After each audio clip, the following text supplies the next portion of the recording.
హృదయ శుద్ధి గల వారు ధన్యులు, దేవుని చూసేదరని ఉంది.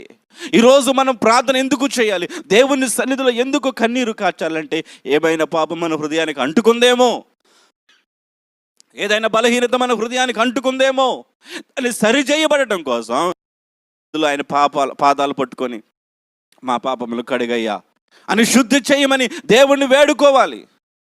ఎన్నాళ్ళు ఉద్యోగం, ఎన్నాళ్ళు పనులు, ఎన్నాళ్ళు వ్యాపారం, ఎన్నాళ్ళు ఏది చెప్పినా దేవుని సన్నిధికి రాకుండా పనుల భారాన్ని మీద వేసుకొని చాలామంది ప్రజలు దేవుని సన్నిధానికి రాలేకపోయారు.